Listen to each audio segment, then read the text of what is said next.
All right, so we're back for another deep dive, and we got to talk about what happened last night. Yeah, tough to ignore that one. Yeah, the Grizzlies they just absolutely destroyed the Warriors. Dismantled them. 144 to 93. I mean, 51-point difference. It's, like you said, tough to ignore. We've had a few games this season that have been pretty surprising, but This is a whole other level. this one feels different. It does, and you got to think, like, for the Warriors, this is historically bad. I mean, this is their fourth worst loss ever. And it's not even their first 50-point loss this season. No, it's their second 50-point loss in 2 seasons. That's got to sting. Oh yeah, I bet there were some tense conversations in that locker room after the game. No kidding.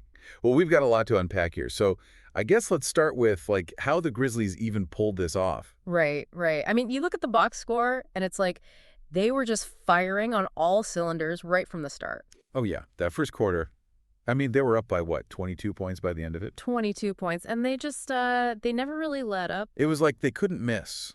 especially from 3-point range. 27 three-pointers. That's insane. It's a franchise record for them. Okay, but how do you hit that many threes in a single game? Well, I mean, part of it's got to be just like incredible shooting, right? Like they were hot.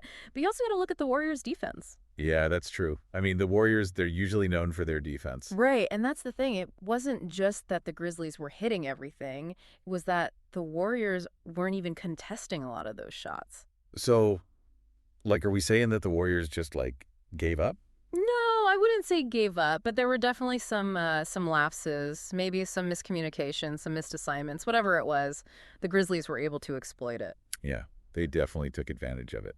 And speaking of taking advantage, we got to talk about Santi Aldama. Oh, yeah, he was huge. 21 points, 14 rebounds. 8th double-double of the season. Just to clarify, for anyone who maybe doesn't live and breathe basketball stats, a double-double means you have double-digit numbers in 2 different categories.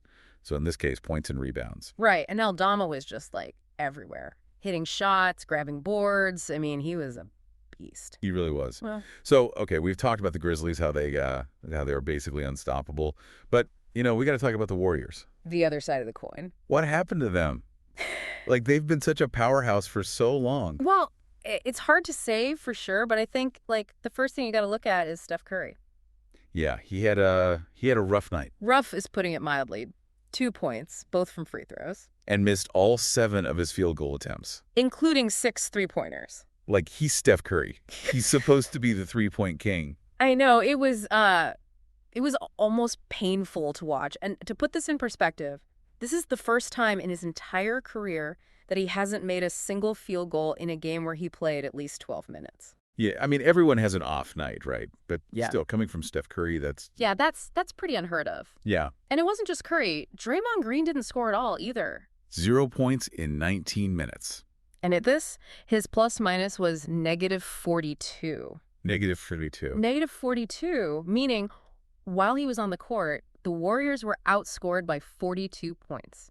Ouch. Which, by the way, is an NBA record for the worst plus-minus with no points, rebounds, or assists in under 20 minutes. So, yeah, historically bad performance. Oh, man. So, what's the takeaway here? Was this just a fluke? Or are the Warriors, are they, falling apart? It's tough to say for sure. I mean, they've definitely been dealing with some injuries this season. But I think this game might be a sign that there's something bigger going on. Like what?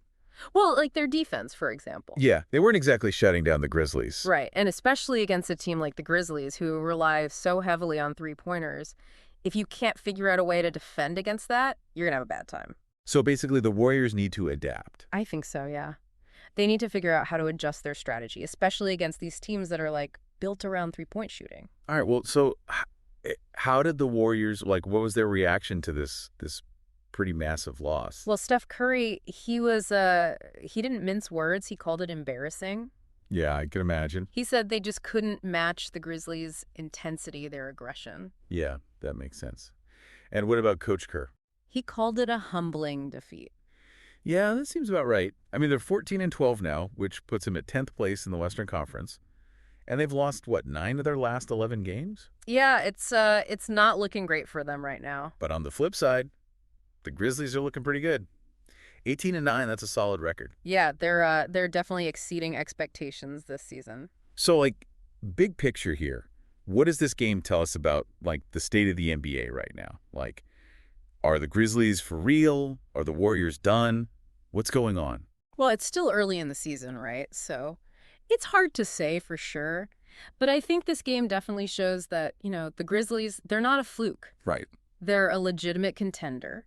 And they've got the talent, the energy, the coaching, like they've got all the pieces. But the Warriors, they're not, like, they're not just going to disappear, right? No, of course not. I mean, they're still the Warriors. They've got the experience, the championship pedigree. So are you saying they could still turn things around? Absolutely. But they're going to have to make some changes. They're going to have to adapt. They're going to have to find a way to get back to that Warriors basketball that we all know. All right. Well, this has been fascinating. So for everyone listening, I guess the big question is, what do you think? Are the Grizzlies the new team to beat? Can the Warriors make a comeback? Let us know your predictions. It's going to be an interesting rest of the season, that's for sure. It definitely is. So buckle up. We'll be back soon to break it all down. See you then. All right. Thanks for listening. Take care. Today is your lucky day. Today is the day that our $3 website works for you, paying you directly to your PayPal daily. Imagine $3 ongoing continuous payments to your PayPal account. Imagine falling asleep and waking up to $300 in your PayPal account. How would this make you feel? How could this help you? What bills could you pay? What kind of fun could you have? What does that retirement look like now? All for a one-time payment of $3. This website is DFY done for you, fully built and completely hosted, and never stops collecting payments for you. You have spent $3 on coffee on a regular, but that coffee won't help you create multiple streams of income. Click the link below.